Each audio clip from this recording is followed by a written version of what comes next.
ಅದೇ ನನ್ನ ಜರ್ನಿ ಹೇಗಿತ್ತು ಅಂದ್ರೆ ಶೂಟಿಂಗ್ ಹೋಗೋ ತನಕನೂ ನಂಗೆ ಐ ವಾಸ್ ನಾಟ್ ಶೋರ್ ಆಗುತ್ತೆ, ಯಾಕಂದ್ರೆ ತುಂಬಾ ತರ ನೋಡ್ಬಿಟ್ಟಿದೆ ನಾನು ಆಲ್ರೆಡಿ. ಓಕೆ ಆಗಿರೋದು, ಆಮೇಲೆ ಸಡನ್ ಆಗಿ ಇಲ್ಲ ರೀಪ್ಲೇಸ್ ಆಗಿದ್ದು, ಈ ತರ ಎಲ್ಲ ನೋಡಿದ್ರಿಂದ ನನಗೆ ಅವ್ರು ಹೇಳಿದಾಗ ಎಸ್ ಖುಷಿ ಇದೆ. ಅಪ್ಪ ಅಮ್ಮಂಗೂ ಹೇಳಿಲ್ಲ ನಾನು ಹಿಂಗ ಆಗಿದೆ. ಐ ಮೀನ್ ಅಪ್ಪಂಗೆ ಹೇಳಿರ್ಲಿಲ್ಲ, ಅಮ್ಮಂಗೆ ಗೊತ್ತಿತ್ತು, ಯಾಕಂದ್ರೆ ಅಮ್ಮನ ಜೊತೆ ಹೋಗಿದ್ದೆ ನನ್ನ ಸ್ಟೋರಿ ಎಲ್ಲ ಕೇಳಕ್ಕೆ.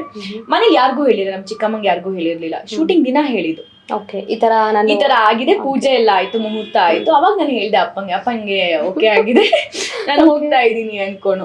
ಅಷ್ಟು ಭಯ ಆಯ್ತು ನನ್ನ ಲೈಫ್, ಅಷ್ಟು ಫೇಲ್ಯೂರ್ಸ್ ನ ನೋಡ್ಬಿಟ್ಟಿದ್ದೆ. ಬಟ್ ಯೋಗರಾಜ್ ಸರ್ ಸಿನಿಮಾ ಅನ್ನೋದು ನನ್ನ ಡೆಬ್ಯೂ ಸಿನಿಮಾ ಅನ್ನೋದು ನಾನು ತುಂಬಾ ಲಕ್ಕಿ.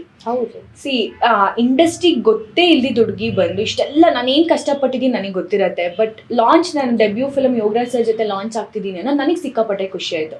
ಆ್ಯಂಡ್ ಮುಂಗಾರು ಮಳೆ ಪ್ರೊಡಕ್ಷನ್ ಒಂಥರ ಡ್ರೀಮ್ ಕಮ್ ಟ್ರೂ ಮೂಮೆಂಟ್. ನನ್ನನ್ನು ನಾನು ಬಿಗ್ ಸ್ಕ್ರೀನಲ್ಲಿ ನೋಡ್ಕೊಂಡಿದ್ದಾಗಿರಲಿ, ಅಲ್ಲಿ ಟೈಟಲಲ್ಲಿ ಬರುತ್ತೆ ಗೊತ್ತಾ ರಾಶಿಕಾ ಶೆಟ್ಟಿ ಅನ್ನೋದು, ಅದೆಲ್ಲ ಲೈಫಲ್ಲಿ ಯಾವತ್ತೂ ಮರೆಯೋದು.